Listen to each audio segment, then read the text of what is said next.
Antes de comenzar el video, debo hacer la mención especial que prometí a los que terminaran el video en la noche y sin pausas.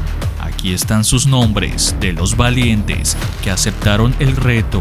Muchas gracias.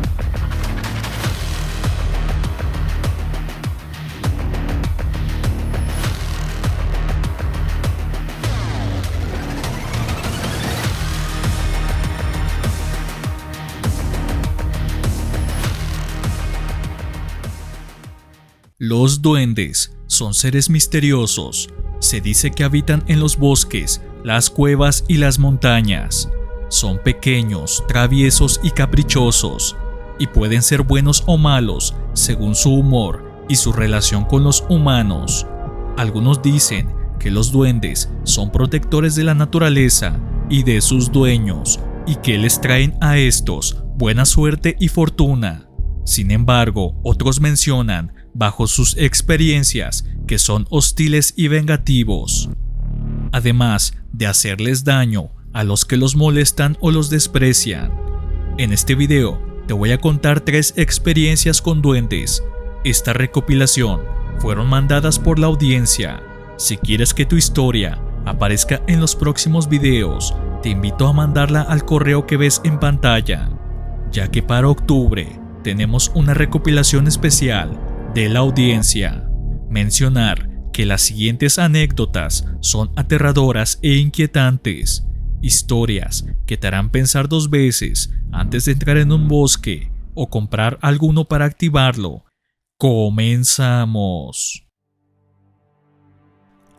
Alejandro y Carla son originarios de la Ciudad de México.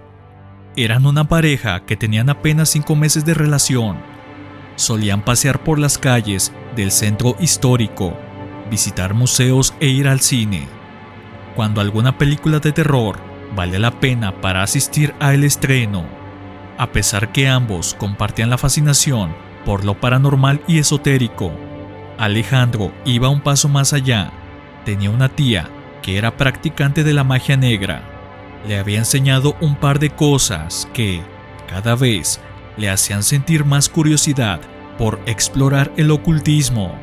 Una de ellas era sobre los duendes y cómo estos podían ser aliados para la buena suerte. Esto lo llevó después a visitar una tienda esotérica por la Merced.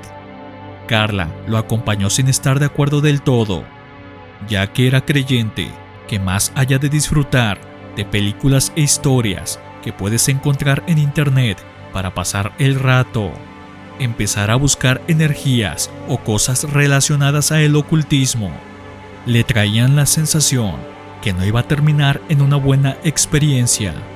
Alejandro entró a la tienda y empezó a buscar hasta que encontró un par de muñecos en forma de duende que venían con un pequeño pergamino, donde el dueño le explicó que era un duende protector y en el pergamino venía una oración que tenía que hacer para activarlo, de preferencia a las 12 de la noche, cuando la luna estuviera llena. Además, tenía que usar 3 velas que tenía que poner en un círculo de sal. Todo esto lo escuchaba Carla incrédula e indignada. Creía que eso ya era más fantasía que algo relacionado con el ocultismo. Creía que el hombre quería solamente contarle historias locas para venderle un muñeco que parecía ya muy viejo y sucio. A pesar de eso, Alejandro quedó fascinado y lo compró. Pasó una semana y aparentemente el tema ya se había olvidado. Alejandro, en una de sus últimas citas, mencionó que ya había activado el supuesto duende. Comentaba que le empezaba a hacer pequeñas ofrendas, comida, alcohol, monedas y que aparentemente empezaba a tener esos resultados que el viejo de la tienda esotérica le había dicho. Empezaba a tener más suerte en su trabajo y los problemas que tenía con su familia comenzaron a mejorar, como si de alguna extraña manera las personas lo empezaran a percibir y a tratar de mejor forma. Cuenta Carla que pasaron 2 meses en los que la relación se empezó a deteriorar. Había peleas constantes y un notable decaimiento en el semblante de Alejandro. Si bien Él decía en palabras que su suerte estaba cambiando para bien. Se tornó más apático, amargado y poco pasional en la relación. Esto la incomodaba mucho, pues pasaron de ser gritos y caretas que le hacía a Alejandro por todo, además de unos celos enfermizos que menciona ella antes no los tenía, desencadenando en que la relación terminara cuando él le dio un par de cachetadas en una discusión intensa que tuvieron, cuando después de haber salido a cenar, Alejandro le reprochó que ella estaba coqueteando con un tipo que estaba en el restaurante, cosa que no era para nada verdad. Se podría decir que no terminó para nada bien esa relación. Al mes de haber terminado y de estar recibiendo constante acoso por parte de Alejandro, con llamadas y mensajes a diversas horas del día y de la noche, donde le suplicaba que volvieran y que si no, él haría lo imposible porque no fuera feliz con nadie más. Todo esto se lo decía con un tono amenazador y arrogante. Carla comenta que comenzó a tener sensaciones en la noche, donde se sentía observada. Se despertaba con una opresión en el pecho, como una angustia extraña que no la dejaba dormir tranquila. Pasaron los días y empezaba a soñar con ese duende que compró Alejandro aquella tarde. Lo veía en una habitación, arriba en un buró, rodeado de un par de velas rojas y monedas. El sueño se sentía muy real, como si estuviera de alguna forma en un viaje astral. Esto lo comentó entre comillas, ya que ella dice que no es creyente de que eso sea posible. Cuando en la pesadilla miraba a este ser, comenta que se despertaba abruptamente, agitada, con un dolor de cabeza horrible. Añade que cada día sentía que la energía le faltaba, el apetito se le iba constantemente, su humor cambió de forma muy negativa, más allá de que fuera por no poder dormir bien, sentía una extraña sensación en su cuerpo, una energía o vibra que la rodeaba. Comenzó a tener problemas en la escuela y con su familia. Cuenta que lo más fuerte fue cuando comenzó a amanecer con moretones y rasguños en las piernas y espalda. No tuvo más remedio que asociarlo al duende protector, ya que recuerda que en las pocas pláticas que Carlos hacía del muñeco, decía que éste cuidaba a su dueño de ataques físicos y emocionales. Desesperada, Carla decidió visitar la tienda esotérica, donde Alejandro había comprado el muñeco. El dueño, al escuchar su historia, le explicó que los duendes, aunque protectores, también podrían ser vengativos, especialmente si sentían que su dueño había sido lastimado de alguna forma, emocional o físicamente. Con esto, Carla confirmó que sus sospechas eran ciertas. Esa tarde, menciona que se la pasó llorando en su habitación. Se sentía desgastada, frustrada por estar luchando contra algo aparentemente invisible. Aunque no era muy creyente de la religión o de un ser divino como tal, empezó a su manera a rezar todas las noches para ver si surtía efecto y dejaba de tener esas parálisis del sueño y marcas en su espalda y piel que poco a poco la estaban haciendo perder la cordura. Algunas noches empezaba por fin a dormir tranquila, aunque otras más se despertaba sudando y sollozando, de sentir una gran frustración por sentir que esa extraña entidad la acosaba en sus pesadillas y le drenaba energía. Sabía que aparte de rezar, no podía contarle a sus padres. La terminarían tachando por fin de loca y quizás hasta la intentarían mandar al psiquiatra y medicarla. Era algo que no iba a tolerar más. Pensó toda la noche y, no tan convencida, habló con su expareja para tratar de remediar algo. Tuvieron una discusión incómoda por llamada, donde el chico le reprochaba cosas del pasado, y a pesar de que no resolvieron nada, ella, al seguir con sus oraciones, consiguió poco a poco aminorar los ataques nocturnos. Escribe finalmente que han pasado 2 años desde esa cruda y hostil experiencia. Ya no sufre de ningún tipo de ataque. pero menciona con cierta amargura que se arrepiente de haber salido con su expareja, más allá de los problemas de la relación, por haber tenido que lidiar con ese extraño ser. A pesar del tiempo, menciona que rara noche aún escucha algunas ligeras risas entre sueños, como si ese duende no se hubiera ido del todo. Marta cuenta que tenía 7 años cuando su abuela materna falleció. Menciona que extrañamente esto no la afectó tanto como ella creía, o al menos por las anécdotas de algunos compañeros en su escuela. Veía como cuando alguno de sus abuelos había fallecido, empezaban a llorar y duraban hasta semanas sin ir a la escuela.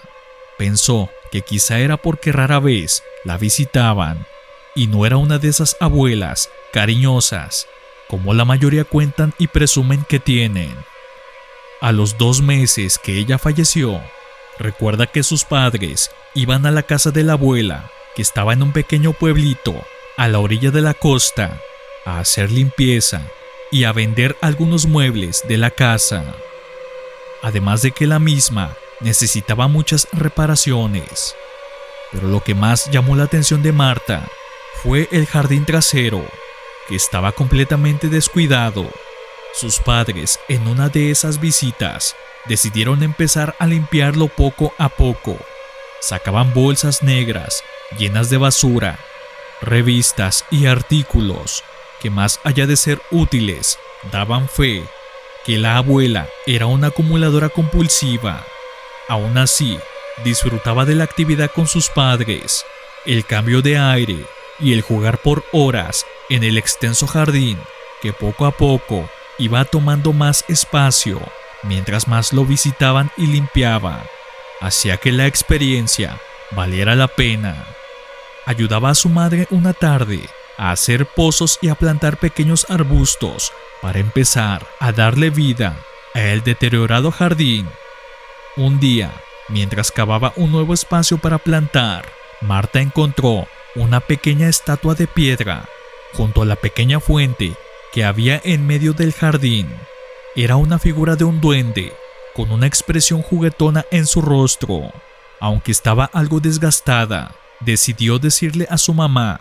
Ella pensó que era una pieza simpática, que tal vez podría quedar perfecta arriba de la fuente. Desde ese día, Marta recuerda que cosas extrañas comenzaron a suceder. Flores que Marta había plantado aparecían arrancadas en las posteriores visitas a la casa. Herramientas de jardinería que papá había dejado en cierto lugar desaparecían o se encontraban en lugares diferentes, y a veces, cuando caía la noche y tenían que quedarse a dormir, a media madrugada, se escuchaban risas y susurros provenientes del jardín, como si extrañamente hubiera un niño jugando ahí. Esto le causaba mucho miedo, pues recuerda que el jardín aún no contaba con algún foco para alumbrar, y el hecho de pensar que un niño estaba jugando en la oscuridad le causaba terror. No la dejaba dormir, creía que era su imaginación o el hecho de que no le gustaba esa casa tan vieja y fea.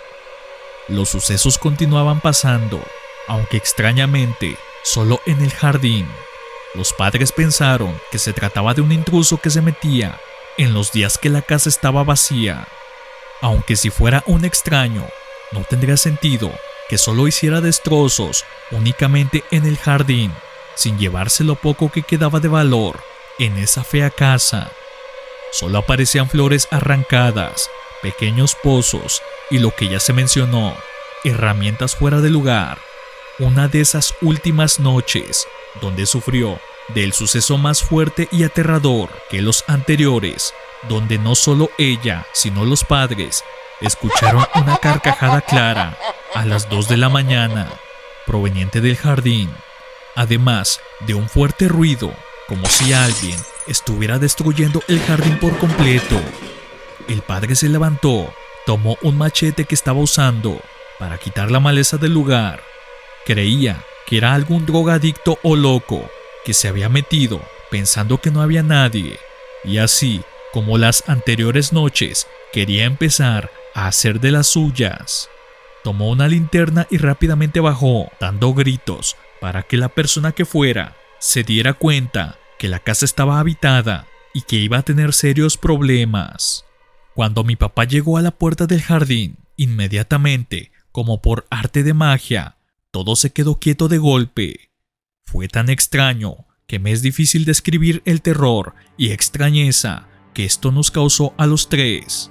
Encendió rápidamente la linterna, pero no vio a nadie. El jardín estaba intacto.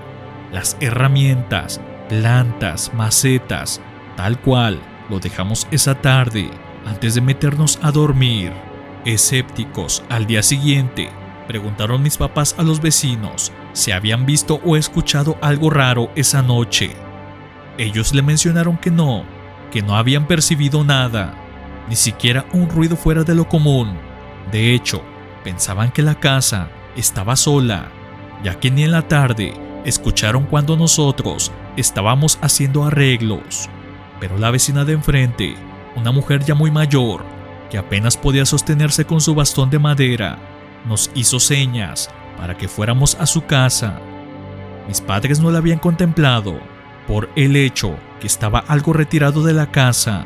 A pesar que estaba de frente, la anciana les contó que eran duendes, que mi abuela, en paz descanse, de vez en cuando le platicaba que tenía esas extrañas alucinaciones en la noche, le hacían travesuras, le escondían cosas, etc.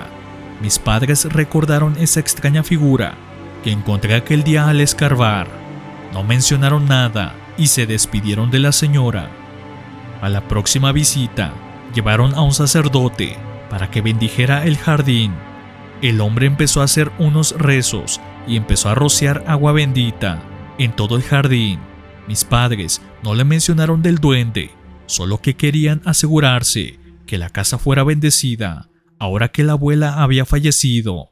Cuando roció la fuente y el agua cayó sobre la figura del duende, esta, a pesar de estar bien colocada, se cayó.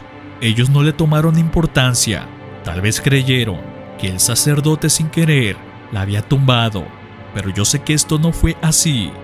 Desde ese día ya no volvimos a presenciar nada fuera de lo normal. Rara vez sentía que alguien me observaba en el jardín, pero solo eso. Quizá haya sido el duende que cuidaba el jardín de la abuela, o algo más oscuro que quería pasar inadvertido, como una presencia juguetona y que tenía otras intenciones oscuras. Sea lo que sea, a los 2 años mis padres vendieron la casa y nunca más volví a ver a el duende de la fuente. Lorena cuenta que hace 6 años estaba recién casada con su esposo Raúl. Eran una pareja joven. Recién habían emprendido un negocio de comida mexicana. Necesitaban un local, así que decidieron rentar una casa de doble piso, donde la parte de abajo quedaba perfecta para emprender el negocito. Ella menciona que tenía 4 meses de embarazo. Comenzaron a comprar cosas para darle vida a la casa. Una de las cosas que más se enfocaron en decorar y amueblar era el futuro cuarto del bebé, que de hecho era el cuarto más grande. A pesar de que la casa era nueva, sentía ella una vibra extraña en ese cuarto. Las ocasiones que se quedaron a dormir en él, no podía, al menos ella, conciliar el sueño. Cuenta que sentía algo extraño, una presencia, como si alguien más estuviera en dicha habitación cuando ellos dormían. Raúl le decía que tal vez era producto de su embarazo, que la ponía ansiosa, y los recientes cambios al mudarse, que le hacían experimentar este tipo de sensaciones, que era normal cuando ella tenía ya 9 meses y presentía que tarde que temprano el bebé iba a nacer, pues sentía contracciones y golpes del bebé más fuertes que lo habitual. 2 noches antes que el bebé naciera, sintió una parálisis del sueño. Cuenta que fue tan real y aterradora, no se podía mover. Quería gritarle a Raúl para que la ayudara a despertar de ese éxtasis aterrador, pero sus esfuerzos no surtían efecto. Cuenta cómo en ese momento vio una extraña silueta, como un niño con el cabello muy largo, que estaba en la cuna brincando, riéndose, aunque estas risas no eran como las tradicionales de niños felices o eufóricos cuando juegan, sino burlonas, con una voz áspera. Era una criatura en forma de niño, a pesar que por la oscuridad del cuarto no podía verla del todo. Solo la silueta, que era más oscura que la propia oscuridad del cuarto, sentía que la miraba el ser con unos ojos brillantes, y a pesar que no podía verle el rostro, sentía que esa mirada era maliciosa, hostil, le provocaba terror y angustia. No sabe si era parte de la alucinación de la parálisis, pero sentía como su bebé daba patadas en su vientre, como desesperadas, como si también sintiera miedo. No sabe cuánto duró la experiencia, pero al poder moverse, despertó a Raúl y le contó todo. El hombre la calmó y le dijo que era normal, ya que el bebé estaba por nacer. Pasaron 6 meses. Mi bebé había nacido afortunadamente, sin ninguna complicación. Estaba sano. Era un amor. Solo que cuando lo acostaba en la cuna, lloraba mucho. Y cuando esto se salía de control, tenía que dormir con nosotros. Una de esas noches me quedé con él, lo acosté en la cuna y yo me acosté en la cama que teníamos al lado. Raúl ese día estaba haciendo guardia en su trabajo, así que estábamos solos. A mitad de la noche me desperté. Había un silencio sepulcral y sentí esa misma angustia que hacía meses no me había invadido, desde aquella vez que vi a esa extraña figura arriba de la cuna. El bebé estaba en completo silencio. Intenté levantarme para asegurarme que todo estuviera bien, pero antes que siquiera pudiera mover algún músculo, sentí de nuevo esa sensación, la opresión en el pecho, y como no podía moverme, me empecé a agitar, pues sentía una angustia de recordar a ese extraño ser arriba de la cuna de mi bebé. Escuché cómo este empezó a llorar, no como lo hacía normalmente, sino con sentimiento, como si estuviera aterrado. No podía moverme, sentía ganas de gritar, de llorar. Lo único que logré hacer con todas mis fuerzas fue voltear mi cabeza hacia la cuna. Logré volver a ver a ese extraño ser en forma de silueta. En esta ocasión, dándome la espalda, estaba mirando fijamente al bebé, acariciando la cuna maliciosamente. En ese momento, me di cuenta que sus manos no correspondían a la silueta de un niño. Sus manos eran pequeñas y veía como si tuviera unas uñas largas y afiladas, que al acariciar los barrotes de la cuna hacían un extraño sonido. El bebé lloraba más y más intensamente, cuando al igual que la vez anterior, no recordé cuánto tiempo pasó de mi alucinación. Desperté y di un brinco. El bebé estaba que no podía calmarse. Toda esa noche se la pasó llorando y asustado. Temblaba. Esto me puso muy mal. Hablé al día siguiente con Raúl y le exigí que pusiéramos fin a esto. Ambos no somos religiosos, así que lo único que se nos ocurrió fue contactar con una señora que hacía mucho nos habían recomendado para que nos leyera las cartas y trabajos de buena suerte. Asistió a la casa y nos mencionó al entrar al cuarto del bebé que podía ver una sombra que parecía de un niño que se escondía en el ropero. Yo le conté mis 2 experiencias con este ser. Ella dijo que era un duende, pero este no era muy amigable como algunos otros que son protectores o hacen algunas travesuras. Este sentía que tenía un aura y energía hostil. Nos contó que en muchos casos estos duendes se ubican en los ríos. Cuentan leyendas que cuando las madres iban a visitar estos ríos, donde además había enormes higueras, ellas se ponían a lavar la ropa o simplemente a disfrutar del lugar y dejaban acostados a sus bebés abajo de esas enormes higueras. Estos duendes se robaban el alma del bebé. En este caso, este duende quería hacer lo mismo con la criatura. Empezó a hacer unos rezos en lenguas extrañas, a pasar un incienso por toda la habitación. Al final, se escuchó como si la ventana hubiera tronado o como si alguien la hubiera destrozado con algún palo. Cuando volteé a verla, estaba intacta. La señora nos dijo que ya se había largado ese duende. Aún así, nos iba a dejar unos amuletos para ponerlos en la cuna del bebé, por si este ser quería regresar. La señora lo contaba tan natural, pero Raúl más que yo estaba pálido. Él siempre había sido escéptico, pero ese día ambos supimos que eso no era normal. Han pasado ya años desde esa aterradora experiencia. Mi hijo está por cumplir 8 años de edad, a pesar que hemos pasado por varias dificultades en su crianza y en nuestro matrimonio, como creo yo que la mayoría lo ha pasado. Estoy feliz que sean este tipo de cosas con las que tengamos que lidiar, no como aquella con aquel duende maligno.